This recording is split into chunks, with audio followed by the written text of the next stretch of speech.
On a warm summer's night in January 2003, the city of Auckland faced a series of brutal attacks, and the details behind them were so disturbing that bystanders looked almost as shocked as the killer. Antonie Dixon's deplorable actions are utterly inexcusable. But the more we look into this monster's history and what he faced growing up, we realize just how doomed he was from the outset. So, today, let's dive into the life of the so-called Auckland Samurai, the many victims that he met along the way, and the unexpected surprises he revealed behind bars. Welcome back to Coffeehouse Crime, folks. My name is Adrian, and today we're traveling to New Zealand to look at one of the wildest stories I've ever come across. Now, this one will really make you think about the difference between nature versus nurture, because the monster of this story really did have all of the odds stacked against him. By the way, if you like true crime or dark stories, then please consider subscribing, thank you. And now, with that said, please grab yourself a coffee and let's caffeinate while we investigate. This is the case of Antonie Dixon.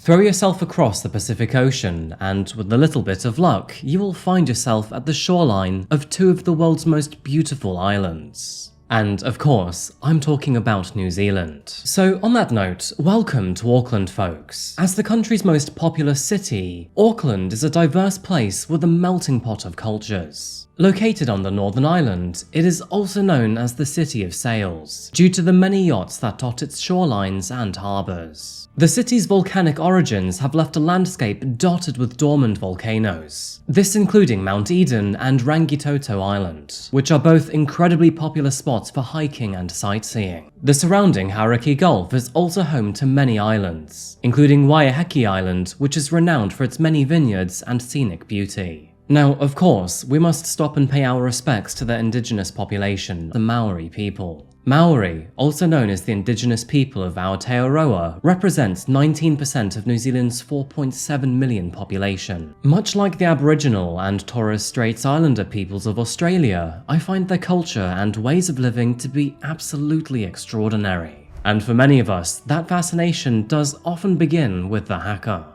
It's safe to say that Auckland is way more than just a city. It's a place where the energy of a bustling urban hotspot meets the tranquility of nature, and this place offers a lifestyle that is as dynamic and ever-changing as it is naturally rewarding. So, whether you're drawn by its scenic beauty, cultural vibrancy, or economic opportunities, Auckland is a city that will easily captivate your heart and your soul. However, scaling back to January the 21st, 2003, the peace and tranquility found across Auckland was destroyed by a gruesome series of attacks. But before we discuss the tragedies that occurred on that fateful day, let us first discuss those involved, and that takes us to the small town of Pipiroa. Found out in the sticks and southeast of Auckland lies a small rural community named Pipiroa. Now, the town has always been incredibly small. I mean, back in the early 2000s, it had a population of just 99 residents. Nowadays, it's around 120, so still incredibly small. But three of those living in Pipiroa back in the year 2003, and in a converted shed, were Renee Gunby, Simone Butler, and Antonie Dixon. So, let us first begin with the ex-couple, Antonie and Simone. The two used to be in a relationship, but eventually settled into a friendship once things fell apart. Travelling back 3 years at the turn of the new millennium, and back when the two were still a couple, they lived in a home in the Marcus City coastal town of Beachlands. It was during this time that Simone worked for a shipping company, where Antonie was known to work on cars and also practice his martial arts on the front lawn. Sadly, arguments, mental health, and abuse would eventually drive the two apart, and by the middle of 2002, they were simply two friends who ran a car repair business together in the local area of Pipiroa. Now, apparently, this converted workshop was an absolute mess. It was littered with graffiti, horrendously messy and disorganized, and didn't have anything worth any value. However, despite not holding anything expensive, the workshop was guarded by several surveillance cameras, double slide bolt doors, barred windows, and an entire arsenal of weapons. This included several bats, knives, illegal firearms, and a single samurai sword.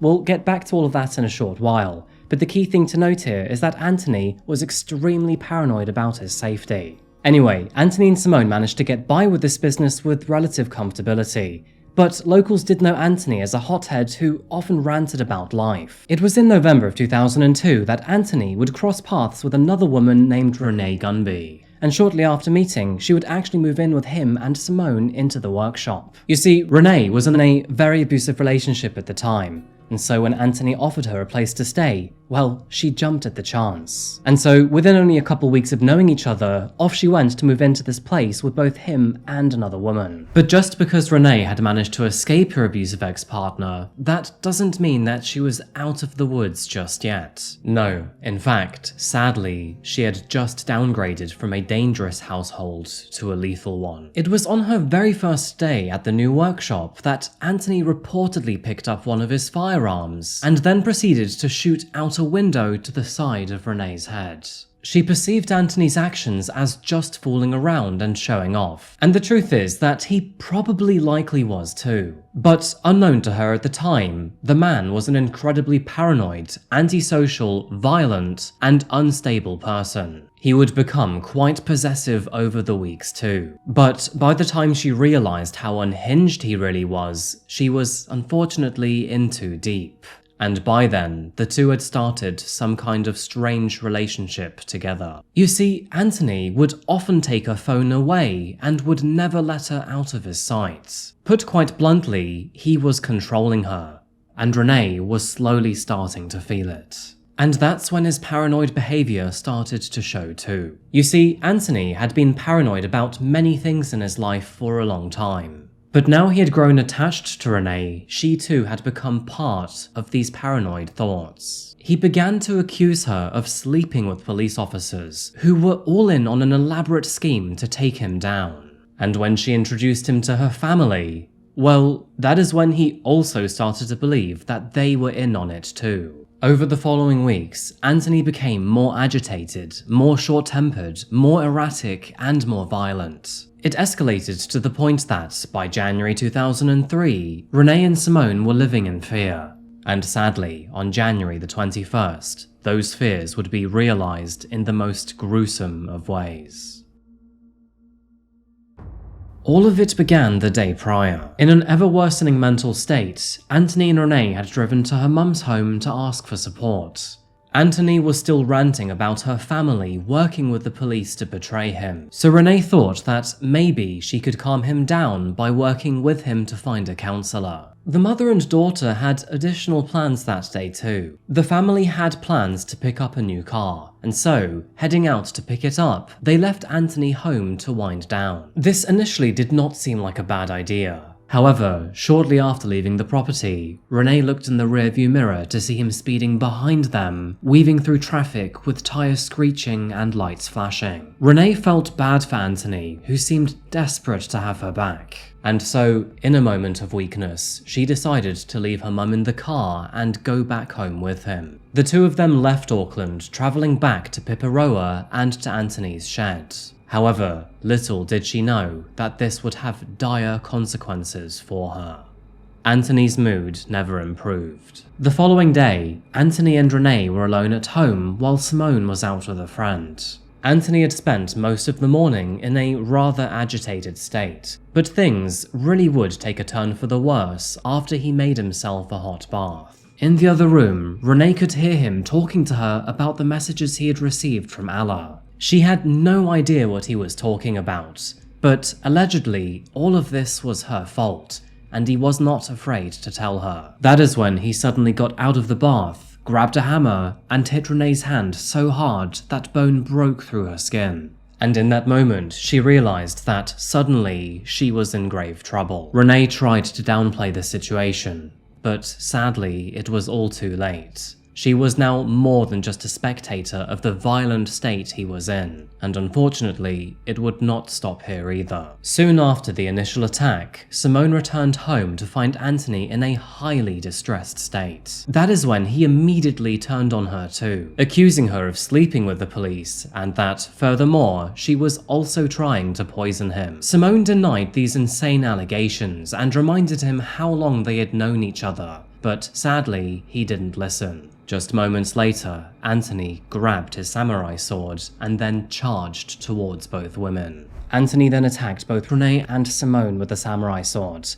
Through all of this commotion, Renee's left hand was entirely sliced off, and as for Simone, both of her hands were partially severed off too. Their injuries were so aggressive and horrific that the samurai sword had actually shattered in the process. Detectives would later learn that, if it hadn't shattered, Antonie planned to slice both of their heads off too. But when this failed, Antonie instead grabbed his submachine gun and then fled the property, leaving both women alive, but deeply injured and traumatized. He then drove 55 miles northwest to the city of Auckland with one goal in mind.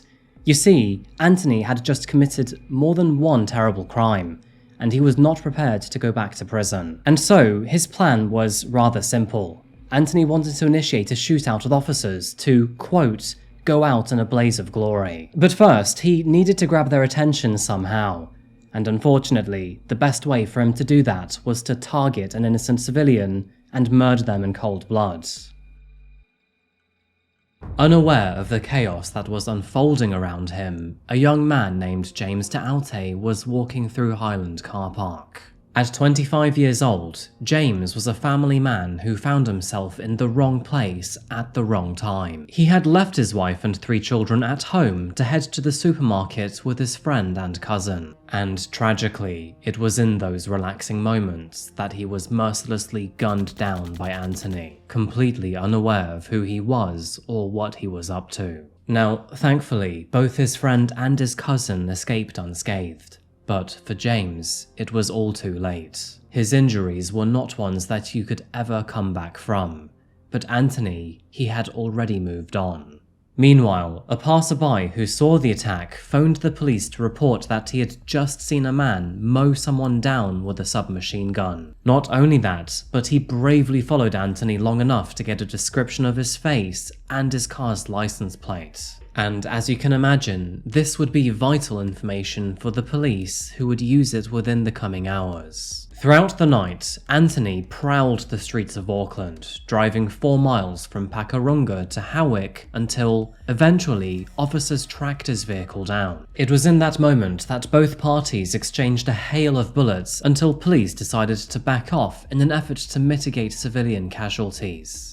With that said, Antonie once again slipped into the darkness of the night. That would be until a couple of hours later, when he was spotted trying to break into a property in East Tamaki, about 5 miles south of Howick. And although he had failed to get into this property, he then made his way next door before taking 2 others hostage. For the next 5 hours, negotiators fiercely tried to talk Antonie out of his madness. I mean, nobody wanted to see any more casualties come from this already gruesome night. But at this point in time, they had no idea which way this would go. Thankfully, shortly after 6 AM, and after a few terribly anxious hours, Antonie decided to finally give himself up to officers. Stepping out of the property, he held his hands high, where the police then arrested and detained him. And with Antonie's trail of destruction finally coming to an end, officers could now work their way backwards and try to piece together what precisely happened. Beginning with Simone and Renee, paramedics from St. John's Ambulance were called to the property shortly before 7:30 PM. They were called to visit a workshop found on Buchanan Road following claims that a man had fallen off of a roof. However, once they got there,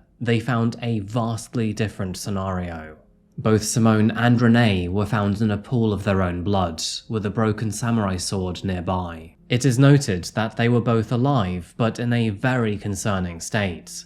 In fact, the doctor and ambulance staff who attended all said that both women were only minutes away from dying. Despite surgeons' best efforts to reattach Renee's right hand, her body ultimately rejected it after a 6-hour operation. But despite this loss, she thankfully stabilized and was eventually taken out of an intensive care unit. Simone was rather lucky too. Both of her hands were almost entirely cut through. In fact, her right hand was so close to being cut off that her thumb, index and middle fingers were all hanging by a 1 centimeter wide piece of skin. Yet, despite her horrifying injuries, both hands were successfully reattached, and she would go on to regain full function of them. The same level of success could not be said for James, and tragically, he was pronounced dead by sunrise, leaving behind a wife and 3 children. The poor guy had sustained 10 bullet wounds to his back, with enough lead to destroy his spine and puncture both lungs. And with his death happening so publicly, well, all eyes were now on Antonie and how he would be punished. However, before we get to Antonie's trial, I would say it is probably worth looking at his childhood and his mental health,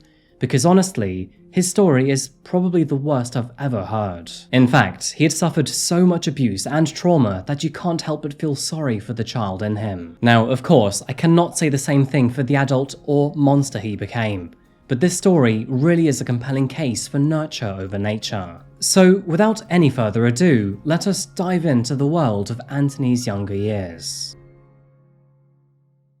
Born in 1968, Antonie was always going to be a disturbing yet sad wildcard in this story. And that's because, although he would ultimately become an evil monster, you can quite easily see that he and his upbringing really did not stand a chance. You see, Antonie unfortunately suffered terrible abuse throughout his childhood. His mother, who was a devout member of the Jehovah's Witness Church, often physically and verbally abused him, quoting biblical verses while she hit, beat, and violated her son. His father was not in the picture either. Likely repulsed by his mother, he would also sadly pass away when Antonie was only 10 years old. This meant that, alongside his sister, he was at the mercy of his mother's evil actions. And because he was the younger of the two, he often received the brunt of her evil. As a result, Antonie was often chained up to a clothesline in the garden, just like a dog. His mother, who often referred to him as the spawn of the devil, was not the only one to beat him either, as she would often call the so-called brothers of the church around her place to help out. Antonie was also forced to be part of pornographic movies and photo shoots made by a friend of the family, who, since then, has been found guilty. To add to this, his mother would routinely sexually abuse him too.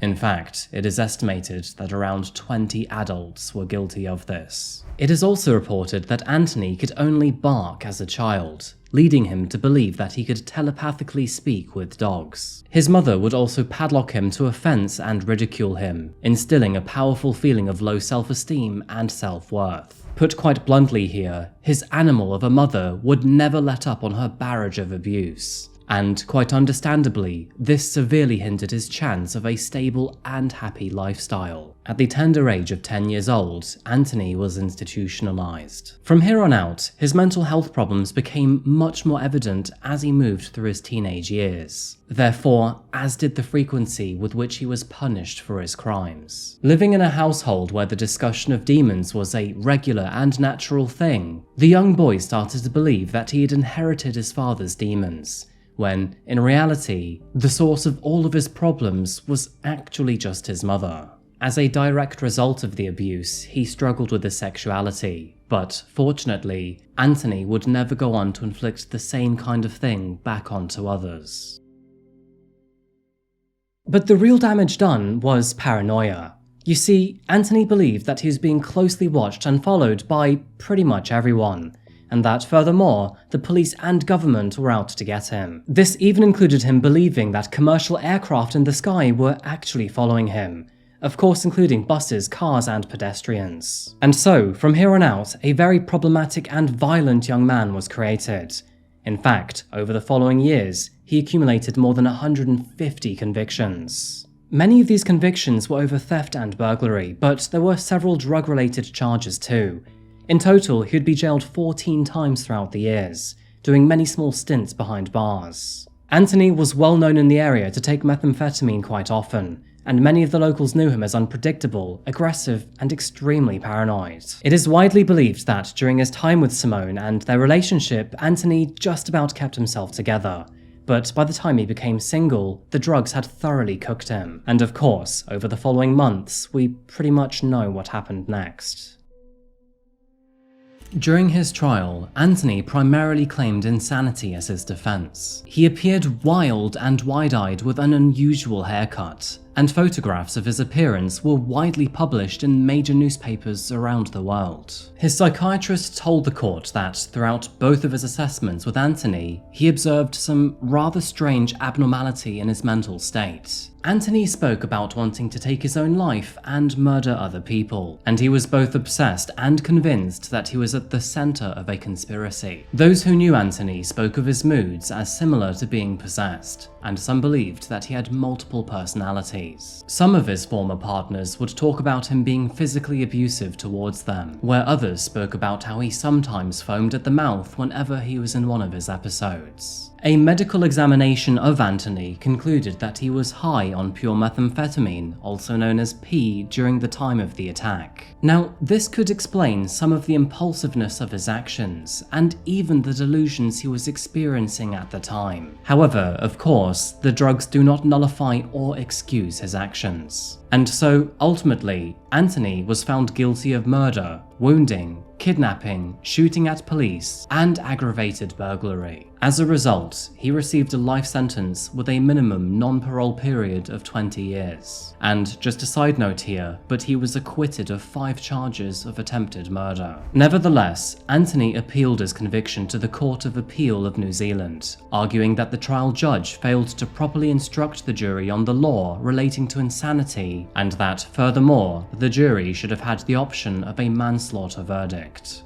To many people's surprise, the Court of Appeal overturned his convictions on September 7th, 2007, therefore ordering a retrial in the following year. This retrial began in June of 2008, ending 2 months later on July 30th, 2008. However, yet again, the jury found him guilty, and so, as a result, Antonie was remanded in custody, pending sentencing on February 5th, 2009. It is reported that he intended to appeal the second trial's outcome too. However, and this is a very big however by the way, but on February 4th, 2009, and only 1 day before his scheduled resentencing, Antonie was found dead in his cell. Forensic officers concluded that Antonie had successfully taken his own life behind bars, therefore avoiding his resentencing. It was also noted that Antonie was seen by a psychiatrist only a few hours before his death, and that a psychiatrist thought that he looked unwell and needed urgent supervision and medical assistance. Well, it was too little too late, because only a few hours later, Antonie was found with fatal neck and head injuries. In addition to this, and rather quite curiously, but on the day of his death, his lawyer had actually told prison guards that Antonie had not taken his medication, and that, furthermore, he reported that he'd been beaten up by several inmates in the days prior. So it looks like Antonie was thrown into the dark seas of grief and forced to relive the abuse that he'd experienced as a child. So this very well could have thrown him over the edge, but then again, he did kind of say that he intended not to go back to prison.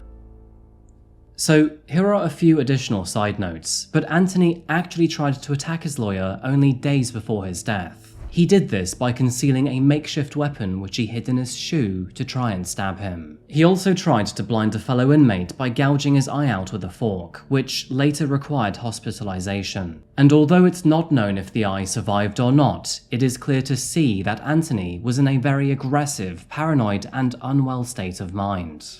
Now, it's worth noting here that, regardless of the problematic childhood that Antonie experienced, many others go through the same cycle of abuse and choose to break the generational chain instead.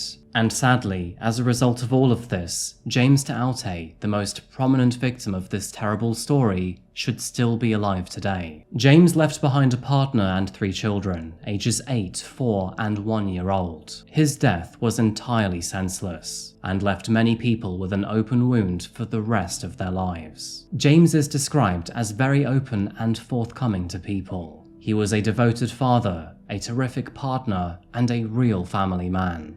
And it's a real tragedy that he can't be with them today.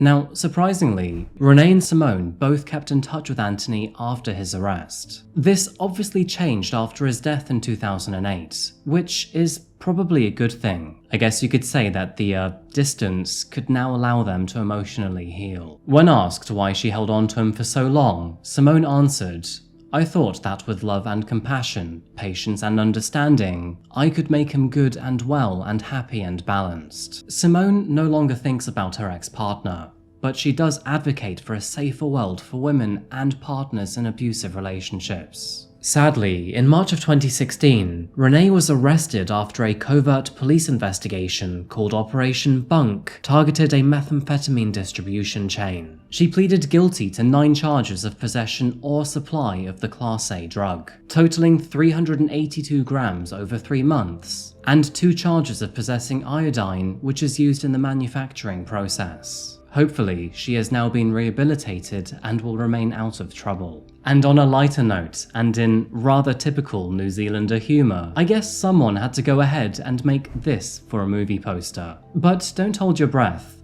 I don't think we're going to see this in cinemas anytime soon. I do have to say that the artwork is pretty good though. Anyway folks, I'm going to wrap this case up here today, but before I go, I do have one question for you, and I think it's quite obvious what that's going to be. No doubt, what Antonie did absolutely deserves punishment, but given everything that he experienced throughout his childhood, do you think that he stood much of a chance of a happy life? Because quite honestly, I don't think there was much hope there. As always, please share your thoughts in the comments section down below. I'd love to know what you think. Just to make it very clear here, by the way, but I do not sympathise with Antonie or his actions. However, I do think that it's very important to look at one's childhood to see where that trauma and then monstrous activity came from. Just a quick one before I go, but if you want to support me in the channel, please check out my Patreon here for early access to my videos, or alternatively, check out my social media here, most notably my Instagram. Nero. People are always asking for more Nero. How you doing, little man? You good? Yeah? You want to be let go, don't you? He wants his time in the sun. And yeah, that's pretty much it today, folks. Thank you so much for watching, and as always, I'm going to see you again very soon for another video. Until that moment arrives though, remember to look after yourself, look after each other, and as always, stay safe. Thank you, and goodbye.